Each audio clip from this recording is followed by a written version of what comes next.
प्रिय विद्यार्थियों, मैं doctor Deepak Salvi, assistant professor in drawing and painting,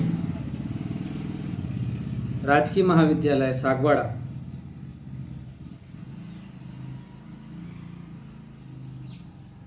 corona काल के कारण हम ई लेक्चर क्लासेस में आमने सामने हैं।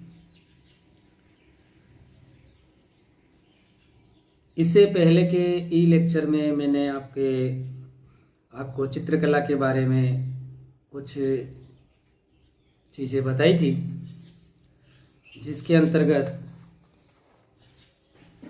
मैंने आपको किस प्रकार से जिनके चित्रकला है और जिनके चित्रकला नहीं है उनको भी मेरे पिछले ई लेक्चर में संबोधित किया था, बताया था कि जिन विद्यार्थियों के चित्रकला है, जिन विद्यार्थियों के नहीं है, तो उन्हें जिनके नहीं है उनको कोई घबराने की आवश्यकता नहीं है, क्योंकि हर दिन कुछ नया सीखने को मिलता है, कुछ नई चीज़ें देखने को मिलती है, तो हमको सीखना चाहिए, नई चीज़ों को सीखना चाहिए, आत्मसात करना चाहिए। तो जो नए विद्यार्थी हैं, जिनकी चित्रकला नहीं है, उनको भी मैंने जो पिछला ई लेक्चर जो था तो उसमें मैंने समझाया था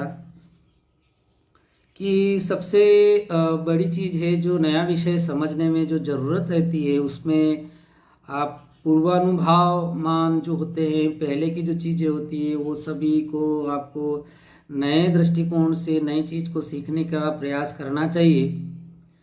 और पहले के लेक्चर में मैंने बताया था कि पूरा परिदृश्य आपकी स्कूल एजुकेशन का और कॉलेज एजुकेशन का पूरा परिदृश्य ही परिवर्तित है, चेंज है।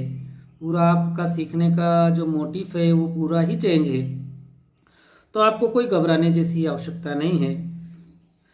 पिछले ई लेक्चर में मैंने क्या क्या सामग्री चाहिए, क्या क्या आपका सिलेबस है, क्या सीखना है, क्या पढ़ना है, कौन कौन से पेपर होंगे, किस पेपर में क्या चीज़ है, उसको आपको मैंने समझाया था, बताया था। तो आशा है कि वो आपको समझ में आया होगा। और भी किसी विद्यार्थी को किसी प्रकार की क्वेरीज है, कोई समस्या है, तो मेरे जो व्हाट्सअप नंबर है उस पर आप बात कर सकते हैं, अपना मैसेज कर सकते हैं। तो निश्चित रूप से मैं आपको कुछ नई चीज़ बताने का प्रयास करूंगा, आपकी समस्याओं का समाधान करने का प्रयास करूंगा। तो सबसे यूनिट फर्स्ट में जो है हमारा, वो सबसे पहला जो टॉपिक है वो कला का अर्थ, मीनिंग ऑफ आर्ट क्या है। कला, देखो आप अगर इन ई लेक्चर्स के माध्यम से मेरे पीडीएफ नोट्स जो है उनको फोटोकॉपी या प्रिंट लेकर अगर इन ई लेक्चर्स को देखेंगे, सुनेंगे, तो आपको निश्चित रूप से जिनकी चित्रकला थी और जिनकी नहीं थी उनमें कोई भेद नहीं रहेगा। सभी को समान रूप से ये चीज़ें समझ में आएगी।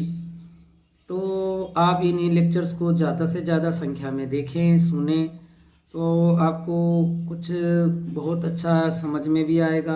और कोई भी चिंता हो तो आप बताएं। तो यूनिट फर्स्ट में हमारा है कला का अर्थ। कला के अर्थ के बारे में जो हम बात बता रहे हैं वो ये है कि जो चित्रकला का जो उद्भव है वो जब आदि मानव था, जब जंगलों में नंगा रहता था, बिना कपड़ों के शिलाओं के अंदर रहता था, गुफाओं के अंदर रहता था। तो चित्रकला का जो उद्गम है वो प्रागैतिहासिक मानव के काल से ही माना जाता है। और जो समय के साथ साथ मानव के गतिविधियों का, मानव का विकास होता गया, वैसे वैसे कला में भी हमें उत्तरोत्तर विकास होता गया, कला में भी उन्नति आती गई। और प्रागैतिहासिक या आदि मानव ने अपनी मूक भावनाओं को तुलिका के माध्यम से टेढ़ी मेढ़ी रेखाओं के द्वारा गुफाओं और चट्टानों पर अपने आप मन के भावों को अभिव्यक्त किया। जिसके उदाहरण आज हमें प्रागैतिहासिक शैल चित्रों में, जिनको हम आगे पढ़ेंगे, प्रागैतिहासिक शैल चित्रों में हमें देखने को मिलते हैं। और प्रागैतिहासिक गुफावासियों से लेकर गुफा मानव से लेकर आज तक ये जो अभिव्यक्ति रही है, तुलिका के माध्यम से मन के भावों को अभिव्यक्त करना या किसी अन्य माध्यम से अपने मन के भावों को अभिव्यक्त करना, तो ये निरंतर चलता रहा है। देश और काल की परिस्थितियों में वो निरंतर आगे बढ़ता रहा है। ये ही कला का छोटा सा अर्थ मैंने समझाने का प्रयास किया है। और भारतीय कला के संदर्भों में शास्त्रियों से अध्ययन करने से पता चलता है कि कला शब्द का जो प्रयोग है वो सर्वप्रथम ऋग्वेद में हुआ है। इम्पोर्टेंट है ये बात आपके लिए, ऋग्वेद में हुआ है। यथा कला यथा शफ मध श्रश श्रण स नियामती। कला शब्द का जो यथार्थवादी प्रयोग वो भरत मुनि ने नाट्यशास्त्र में प्रथम शताब्दी ईसा ईस्वी में किया था। न तच्छ ज्ञानम न तच्छ शिल्पम न सज्ञान न सा विधा न सा कला। अर्थात ऐसा कोई ज्ञान नहीं है जिसमें कोई शिल्प ना हो, कोई विधा ना हो, कोई कला ना हो। कला उस जानकारी या क्रिया को कहते हैं जिसमें करने में थोड़ी सी चतुराई या सृजनात्मकता हो, है ना। कला का संपूर्ण परिचय प्राप्त करने के लिए हमें कला शब्द के अर्थ के विकास को समझना नितांत आवश्यक है। यह अर्थ विकास हमें इसके पाश्चात्य पर्याय आर्ट के माध्यम से जान सकते हैं, जो लैटिन भाषा के आर्स शब्द से बना है और जिसका रूपांतरण टेक्वेन TEXVEN है। इस शब्द का प्राचीन अर्थ शिल्प तथा नैपुण्य विशेष है। भारतीय कला में भारत में कला शब्द का संस्कृत भाषा से संबंधित शब्द है ये, और इसकी उत्पत्ति जो है वो कल धातु से मानी जाती है, जिसका अर्थ है प्रेरित करना। संस्कृत साहित्य में कला शब्द का प्रयोग अनेकों अर्थों में हुआ है, जिसमें प्रमुख किसी वस्तु का 16वां भाग, समय का एक भाग, किसी कार्य करने में अपेक्षित चातुर्य कर्म आदि विशेष उल्लेखनीय है। मूल रूप से कला का अर्थ सुंदर, माधुर्य, कोमल और सुख देने वाला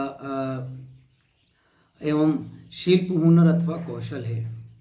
कला का लक्ष्य आत्मा के स्वरूप का साक्षात्कार करना तथा परम तत्व की ओर अग्रसर होना है। तो इस प्रकार से हम कला का अर्थ, वैसे इसका निश्चित रूप से कोई अर्थ नहीं है, लेकिन विभिन्न विद्वानों ने कला मनी ऋषियों ने इसको परिभाषित, इसके अर्थ का निर्धारण करने का प्रयास किया है। और कला मानवीय भावों की सहज अभिव्यक्ति है, मानव मन के भावों की सहज अभिव्यक्ति है। कला कल्याण की जननी है। कल्पना की सौंदर्यात्मक अभिव्यक्ति का नाम ही कला है। जो कल्पना में आते हैं, जो मन के भाव आते हैं, उसकी सुंदर अभिव्यक्ति, सौंदर्यात्मक अभिव्यक्ति ही कला है। और कला की अभिव्यक्ति भिन्न भिन्न प्रकार से एवं भिन्न भिन्न माध्यमों से हो सकती है। यह अभिव्यक्ति जिस भी माध्यम एवं जिस भी प्रकार से हो, वही कला के अंतर्गत स्थान रखती है। श्रेष्ठ कलाकृतियों का प्रादुर्भाव अंतः मन व चेतन मन दोनों के परस्पर सहयोग से होता है। ऐसी कला अभौतिक, अनैतिक अथवा नीरस नहीं हो सकती, क्योंकि उस कला में समाज के कल्याण व परोपकार की भावना निहित होती है। कला के संबंध में पाश्चात्य दृष्टिकोण में अंग्रेजी भाषा में आर्ट कहा है, फ्रेंच में आर्ट और लैटिन में आर्टम और आर्ट्स से कला को व्यक्त किया गया है। इनके अर्थ वे ही हैं जो संस्कृत भाषा में मूल रूप से मूल धातु अर के हैं। अर का अर्थ है बनाना, उत्पन्न करना या रचना करना है। यह शारीरिक या मानसिक कौशल आर्ट माना गया है। अतः कला का अर्थ शिल्प कौशल की प्रक्रिया से सुंदर, युक्त व सुखद सृजन रूप है। दूसरे शब्दों में सत्यम सुंदर शिवम सुंदरम की अभिव्यक्ति ही कला है। किसी भी देश की संस्कृति उसकी आत्मा होती है। सुसंस्कृत व्यक्ति में निम्न लक्षण अनिवार्य होने चाहिए। आंतरिक शुद्ध भाव अर्थात आत्मा का मन, प्राण और शरीर की प्राकृतिक चेष्टाओं से स्वतंत्र तथा तटस्थ भाव। भारतीय संस्कृति का इतिहास देश और काल में अत्यधिक विस्तृत है। हजारों वर्षों की इस लंबी अवधि में भारत ने संस्कृति के विभिन्न पहलुओं में अपना विकास किया है।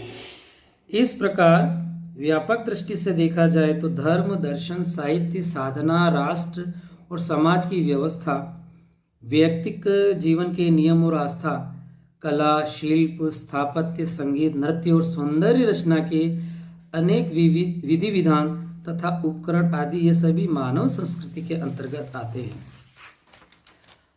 अब हम थोड़ा सा आगे बढ़ते हैं, कला की परिभाषाओं का थोड़ा सा देखने का प्रयास करते हैं।